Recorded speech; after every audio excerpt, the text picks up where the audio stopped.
Hello there, folks. My name is Spoonks, and welcome back to another episode of Box Office Chat.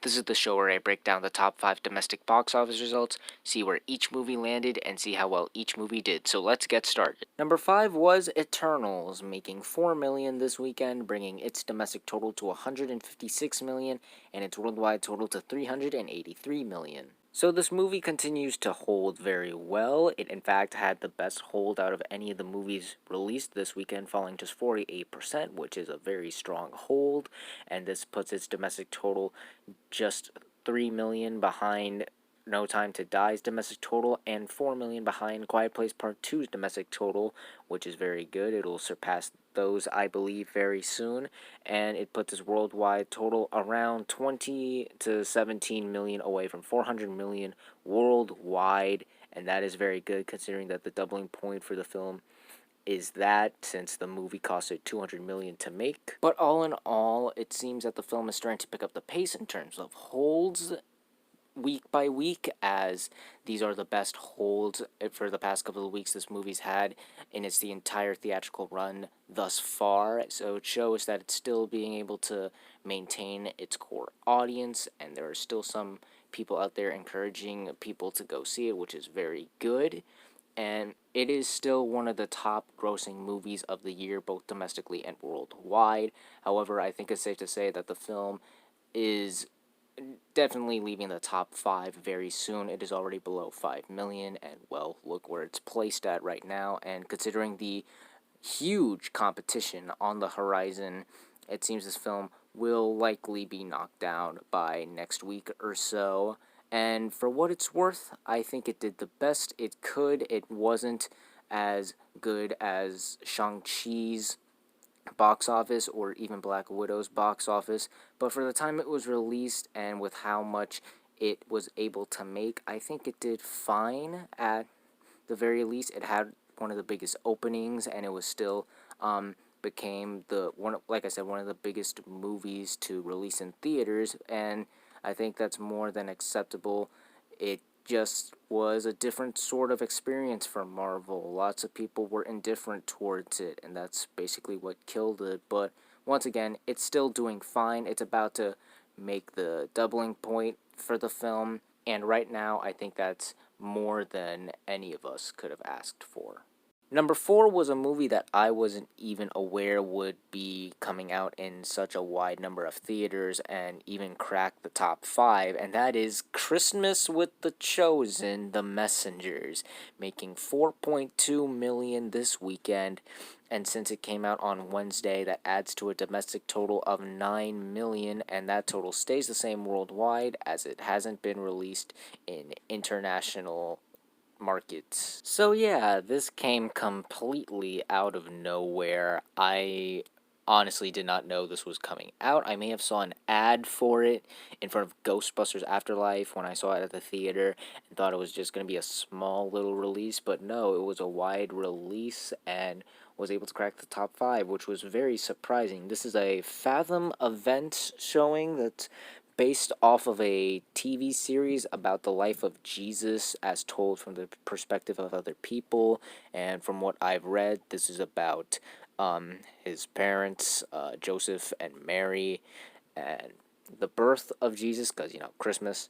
And this is, once again, from what I've read, one of the biggest opening weekends for a Fathom event type movie, and that is really incredible. Once again, given I was unaware that this was coming out to such the degree it was. So I gotta give credit where credit is due. Congratulations, you were able to surpass expectations and get into the top 5. So good on you, Christmas with the Chosen. Apparently it will only be playing for another week or so we'll see if it will be able to maintain this strong opening weekend, or if it'll be like another My Hero Academia, where it just drops out the top 5. But as for right now, this was pretty surprising and genuinely impressive.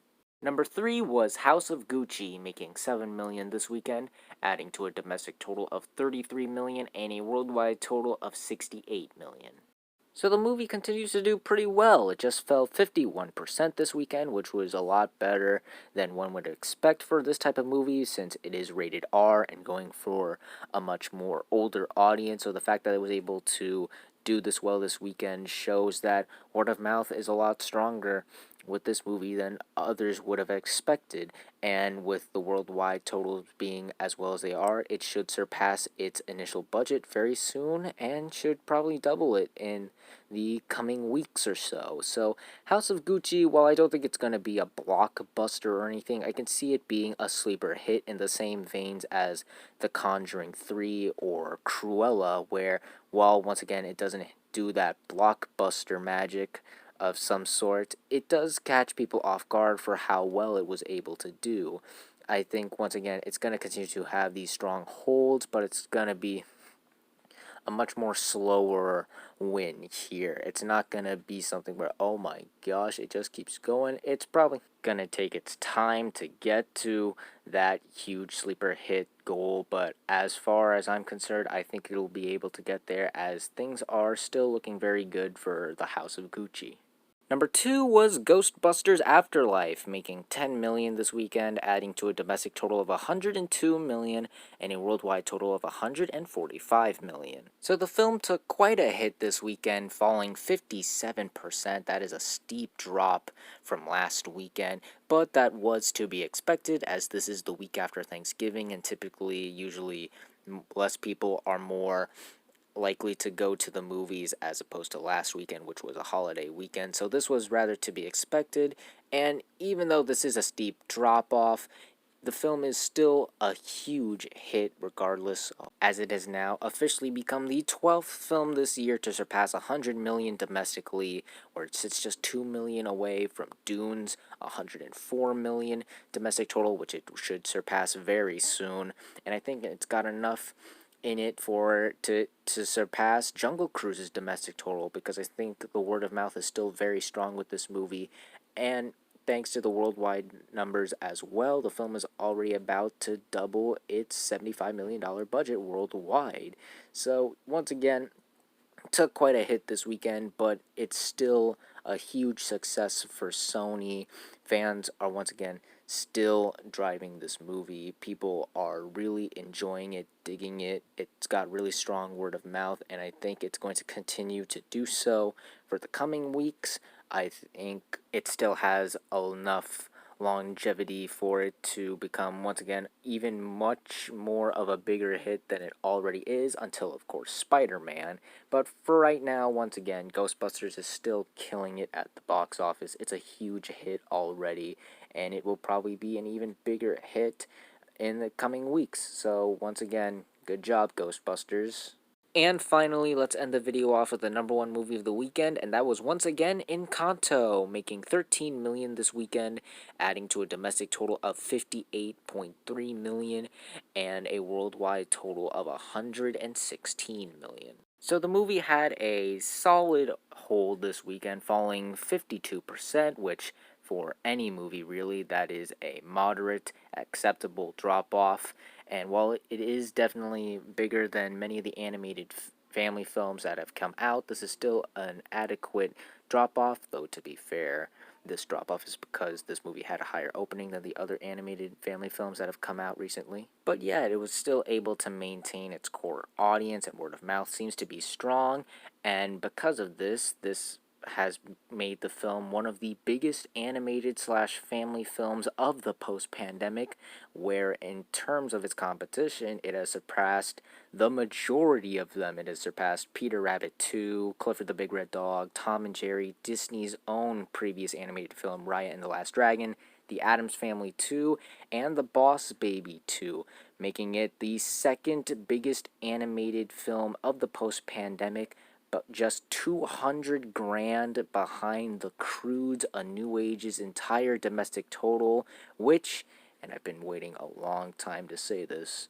but it will surpass very soon. It makes me so happy to finally say that for an animated movie. And this also puts its total just 12 million behind Space Jam: A New Legacy's domestic total of 70 million, which I think it will also be able to surpass as well, given how strong word of mouth is for this movie, it's also doing very well internationally, as the international and domestic numbers are pretty much identical to each other. And in regards to its budget, it is said that the film costed around 120 to 150 million, and where it's at right now, I think is a solid start. It is at 116 million, and once again, given the word of mouth and how well the film seems to be doing both domestically and internationally, I think it should surpass that, whatever how much it costed in that range, very soon, as once again I see this movie doing very well.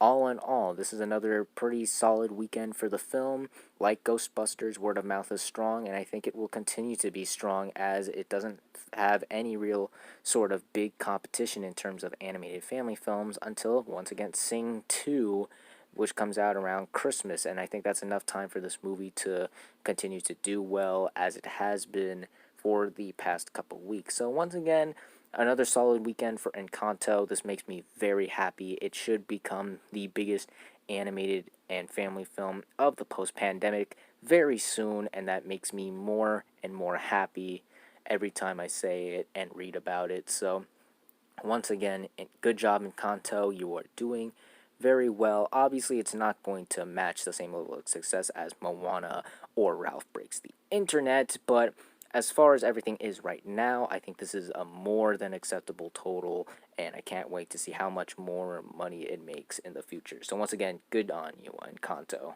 And those were the top 5 domestic box office results for this weekend, but we're not quite done yet, as we've got another week ahead of us and new movies hitting theaters this weekend. And we only really have one major new release hitting theaters. I know National Champions is also coming out, but given the absolutely lack of marketing outside of the poster I have seen for this movie, I don't think it's gonna really do all that well. So let's just jump right into the movie that I do want to talk about, and I think will do better to crack in the top 5, and that is West Side Story. This is the Steven Spielberg reboot of the widely popular and well-remembered musical of the same name. There is a lot of buzz around this movie. I've heard dozens and dozens of people talking about this. The marketing, I think, has been pretty good. They've been advertising it a lot. I've seen a lot for it, and reviews all around have been spectacular. People are calling it one of the best movies of the year, and given how low the numbers were this weekend, I can say it is without certainty that this film will be the number 1 movie of next weekend. But how big will this be, as it has not been a great year for musicals releasing in theaters, with how In the Heights did and Dear Evan Hansen did. They just didn't really bring it home. So this is going to be interesting, because this is definitely something where it could end up doing well. I mean, The Greatest Showman was also released around this time, and that had a lukewarm opening, but was able to do very well during this time. But it, once again, we already had 2 musicals, one of which was, even to the same degree, had massive marketing campaign and hugely great critical reception, and that didn't really bring in the big bucks. So we'll see how well this movie does, as well as the rest of the movies that land in the top 5 on the next Box Office Chat. And that's going to do it for this week's episode of Box Office Chat. What did you guys think of the results? Were you satisfied, unsatisfied? Comment down below and let me know. If you liked this video, hit the like button. If you like this channel, hit the subscribe button. Follow me on all the social media links right there. And until next time, folks, stay sharp.